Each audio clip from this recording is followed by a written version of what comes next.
ये कोई corona virus कल तो आई नहीं कि आज भी पाकिस्तान में लोगों को पता नहीं है। कल तक के फिगर मेरा ख्याल है 128 कितनी डेथ हो चुकी पाकिस्तान में जी? 135 पाकिस्तान में डेथ हो चुकी, 2 अटक में डेथ हो चुकी है। हजरों में जो हमारा सबसे गुंजान आबाद तहसील है उसमें एक डेथ हो चुकी है, एक पॉजिटिव केस है, 6 तबलीगी पॉजिटिव निकले हैं, यहाँ पे अटक में डेथ हो गई है, बाकी अंदर सैंपल है। तो हमें और क्या मैसेज चाहिए पब्लिक को? What else do we need to know? क्या हमें समझ नहीं आ रही कि कितना खतरनाक मसला है और फैलता है इस तरह टच के थ्रू और गुर्बत के थ्रू फैलती है। तो जब हम लॉकडाउन की बात करते हैं, लॉकडाउन तो गवर्नमेंट फोर्स करी लोगों को समझाने के लिए कि अपने घरों में रहें। मैं डेली खुद बाहर निकलता हूँ, मैं जिस बाजार में जाता हूँ मुझे भी लोग मिलते हैं, मैं उनको समझाता हूँ, डराता हूँ, भगाता हूँ, लेकिन कब तक? ये एक ताली है, दोनों हाथों से बचती है। इंपॉर्टेंट रोल है, उसकी जिम्मेदारी जितनी मेरी है। तो मैं आप सबके थ्रू ये दोबारा रिक्वेस्ट करूँगा सबसे, पब्लिक के लोगों से, कि प्लीज़ हमें ज़्यादा और क्या हमें और अमवात चाहिए, क्या हमें और केसेस चाहिए, फिर हमें समझ आएगी इस बात की। ये सीरियस इशू, अपने घरों में रहें। ये आने वाले 10 दिन बहुत क्रिटिकल है, क्योंकि पाकिस्तान के भी जो पीक की तरफ जा रहे हैं, तो जितने केसेस निकलेंगे उतना मसला बनेगा सबके लिए। मेहरबानी करके जहाँ लॉकडाउन गवर्नमेंट की मशीनरी लिमिटेड है, मेरे पास लिमिटेड फोर्स है, लिमिटेड पुलिस है, लिमिटेड आर्मी अवेलेबल है, तो हम उतने इलाकों का मैं पूरे अटक को तो जगह नहीं सकता जा रहा। तो दिस इज समथिंग जो पब्लिक ने खुद समझना और खुद इस पर बात करनी। ये एक बार ये 3 सवाल है जी। एक तो ये कि बाद लोग जो है 80-70 की मैसेज करते हैं और 81 करते हैं, और वो ये समझते हैं कि भाई दोनों के सूबाई हुकूमत की तरफ से भी और वफाक की तरफ से भी ये पैसे मिलेंगे। तो एक इसमें सार मजाक कर दें। और दूसरा ये है कि देहात से पटवारी और यूनिवर्सिटी सेक्रेटरी वगैरह ने लिस्ट इकट्ठी की थी, तो भाई इन पर जो है जिला DC साहब की तरफ से राशन मिलेगी, उस हवाले से। और तीसरा सर ये है कि जिस तरह पंजाब हुकूमत ने ऐलान किया कि भाई सैनिटरी वर्कर हो गए, डॉक्टर हो गए, जिला कौंसल वाले हो गए, तहसील कौंसल वाले, उन मुलाजमीन को डबल तनख्वाह मिलेगी। तो इसका इतलाक किन किन मुलाजमों पर होगा? जी ठीक है जी। पहली बात आपने की थी कि ये जो 8171 में अप्लाई करते हैं और जो 8070 अप्लाई करते हैं, एक एहसान इमदाद इंसाफ प्रोग्राम है और एक एहसास प्रोग्राम है, ये दोनों को एक कर दिया गया। जी पंजाब से हैं तो उनको 2 दफ़ा पैसे मिलेंगे तो नहीं मिलेंगे, पैसे एक दफ़ा मिलेंगे। पंजाब का जो था इंसाफ इमदाद प्रोग्राम वो पहले 4000 था, जब मर्ज कर दिया गया तब उनको 12000 कर दिया गया। तो इसलिए जिसको पैसे मिलेंगे एक दफ़ा मिलेंगे और 12000 मिलेंगे, ठीक है जी। दूसरा आपने सवाल किया था इसके बारे में, पटवारियों के बारे में। जो पटवारी और जो यूनियन काउंसिल सेक्रेटरी है, ये कमेटियाँ बना रहे हैं, हर यूनियन काउंसिल लेवल पे कमेटी बन रही है, ताकि खुदा न खास्ता का हालात इतने बुरे हो जाते हैं, जैसे हालात अमेरिका में देखे जा रहे हैं, इटली में देखे जा रहे हैं, या स्पेन में देखे जा रहे हैं, इंग्लैंड में देखे जा रहे हैं, क्योंकि वो मुल्क हमसे तरक्की में तो बहुत आगे हैं। तो अगर वहाँ पे हालात बन जाते हैं, खुदा न खास्ता उस तरह की एपिसोड यहाँ पे रिपीट होती है, तो हमारे पास हर यूनियन काउंसिल पे एक टीम अवेलेबल हो। तो उसके लिए हमने मुख्तलिफ जो है इलाके के पटवारियों को के थ्रू इमाम मसाजिद, काउंसलर, सेक्रेटरी यूनियन काउंसिल और जो इलाके की जो शख्सियात हैं उनको उनकी कमेटियाँ बनवाई हैं। उसमें आर्मी भी होगी, उसमें पुलिस भी होगी, उसमें इंतजामिया के लोग भी होंगे, ताकि हम यूनियन काउंसिल लेवल के अंदर जाके फिर काम कर सकें। और आगे उसमें गाँव लेवल की कमेटियाँ होंगी जो कि हर गाँव में जाके काम करेंगे। तो एक आइडिया है जिससे हमने काम किया। तनख्वाह डबल की ज़्यादा जब बात की आपने म्यूनसिपल कमेटी में डबल तनख्वाह मिलेगी, ये अभी तक तो मेरी नॉलेज में नहीं बात की किसी को डबल तनख्वाह दी जाए, ठीक है। अच्छा सर, इसमें एक बात यह है कि शहर की हद तक तो बड़ा कुछ देखने में आता है, लेकिन देहातों की सूरत में कोई ऐसी अवेयरनेस के लिए कोई टीम हमने नहीं देखी कि जो शहर के इर्द गिर्द के इलाकों में भी, जिस तरह खसूसन शहर के साथ जो जुड़े जुड़े हल्के हैं, जो इलाके हैं, वहाँ पे गवर्नमेंट की तरफ से, म्यूनसिपल कमेटी की तरफ से कोई अमला गया हो, किसी मस्जिद में कोई ऐलान कराया गया हो, या उस पर किसी किस्म की कोई चीज़ देखने में आई हो, ऐसी कोई चीज़ हमने नहीं देखी। और दूसरा ये है कि नमाज तरावी के अलावे से, उसके हवाले से जो रमज़ान शरीफ आ रहे हैं, उसके क्या इक़दाम हैं उस बारे में? देखिए, जो पहली बात आपने की अच्छा पॉइंट है, हम नोट कर लेते हैं और इसके ऊपर एक्सरसाइज शुरू कर लेते हैं कि हम ये जो शहर के मुज़ाफ़ाती इलाके उसमें भी ऐलानात वगैरह दोबारा करवाना शुरू कर देते हैं। वैसे करवाते तो हैं, पता तो है, लेकिन फिर आपने क्योंकि बात की है इसको नोट कर लेते हैं। जहाँ तक बात है तरावियों की, तरावियों से हमारी 2 मीटिंग हो चुकी हैं उलमाए हज़रात से और जो हमारे ज़िले अमन कमेटी है। अभी मैंने फिर रमज़ान से पहले एक मीटिंग और रखूँगा, इसमें दोबारा बात करेंगे। रिक्वेस्ट हमने की है, उलमाए हज़रात ने भी ताउन का वादा किया है और हम कोशिश भी कर रहे हैं, लेकिन तीसरा फैक्टर है वो पब्लिक है, जिसने खुद आना है, जो लोगों ने आना है, वो उनकी मर्जी है। अब जब कोई मस्जिद में आ जाता तो फिर उसको वो चीज़ निकाल नहीं सकते वहाँ से, आपके लिए आप ना आए, तो ये मिल के चलेंगे। लोगों का भी काम है कम से कम निकले बाहर जुमात में फासला रखें, फर्ज नमाजें पढ़ें, बाकी घरों में पढ़ें, बूढ़े लोग बच्चे लोग मस्जिद में ना आएँ। मसाजिद की इंतजामिया जो है वो स्प्रे करवा रहे हैं जगह जगह पे अपनी मसाजिद के अंदर, लेकिन अगेन जब मस्जिद में कोई बंदे आ ही जाएंगे तो फिर उसको कोई मना नहीं करता। तो ये दोनों ने मिलकर चल रहे हैं, पब्लिक का अपना एक रोल है, हमारा अपना रोल, लेकिन इससे कोशिश करेंगे कि रश कम से कम हो। सर ये जो आप शाम के टाइम पे 5 बजे बाजार बंद करते हैं, उसके बाद जितने रेडियो वाले हैं डॉक्टर इबादत की अस्पताल के पास वो बना हुआ है गोलदारा साहब, वहाँ पे सारे साइडों पे हो जाते हैं। जब ये आपकी नफरी ख़त्म हो जाती है निकल आते हैं, वो बाजार उसी तरह फिर शुरू हो जाता है। इसका या तो फिर आप कोई बंदे हायर करें कि उधर एक नीचे कोने में देख ले, चेक कर लीजिएगा, देख लें। फील्ड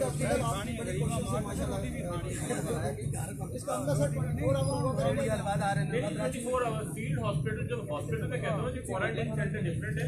हॉस्पिटल का मतलब है कि वो पूरा हॉस्पिटल है और वो चालू है। हमारे एक दोस्त कल गए भी थे लियाकत साहब को, हाँ ये कल देख के आए, तो लियाकत साहब ने बड़ी अच्छी इस पे एक डॉक्यूमेंट्री भी बनाई है। मैं बल्कि शहजादा को रिक्वेस्ट करूँगा कि मीडिया लेट देम सी के हमने वहाँ मुझे पता। तो मैं ये इसलिए नहीं कहता कि बड़ा आसान होता है तस्वीरें आके फेसबुक पे लगा देना कि जी हमारे बना दिया, आप जाकर देखें इट्स एक्चुअली ये फंक्शनल हॉस्पिटल जो कि हमने बनाया और इंशाल्लाह पहले 80 बेडेड था, अब 100 बेडेड हो गया। सर ये इखलाक साहब जज से हैं, ये सवाल करना चाहते हैं, मैं एक सवाल मैं हाँ आप ही 2 सवाल करें सर एक राइट हो गए लोग खुल जाए पीछे पीछे। सर एक सवाल मैं करना चाह रहा हूँ, सोशल डिस्टेंसिंग ब्रेक करके आगे आया हूँ, लेकिन क्या करूँ कि मुझे मौका अच्छा सारे दोस्त बैठ जाए, माइक तो है सबके बैठ जाए तो ताकि फासला रहे जी, बैठ ये साइड पे हो जाए, कुछ उधर हो जाएगी तो माइक सबके पास है, सवाल आ जाएगी। बनाई गई है, कोई ऐसी लिस्टेड वगैरह काम हुआ है, किस तरह काम कर सकते हैं उसके हवाले से इसके बारे में ये रिफाई इदारे जो हैं जैसे खिदमत हो गई है इन पर जो आगे जैसे पिछले दिनों प्राइम मिनिस्टर की तरफ से आता है, देखिए जो रिफाई इदारे हैं जो डोनेशन वगैरह करना चाहते हैं उनको लिए गवर्नमेंट ने ये प्लान बनाया है कि अपनी मर्जी के तहत कोई काम नहीं करेगा। अगर आपने तहसील में राशन वगैरह तकसीम करना है तो आप मुतलका एसी से रब्ता करें या डीसी ऑफिस से इजाज़त लेकर करें। उसकी वजह हो ये रहा था कि हर बंदा शायद बार बार एक ही बंदे को राशन मिल रहा था। हमें ये पता होता है लेट सपोज कि आज मलाशरकी में बढ़ चुका है, अब आइंदा हमने वहाँ नहीं बांटना, हमने गरीबी में बांटना है, इस तरह मतलब इलाके का आइडिया रहता है।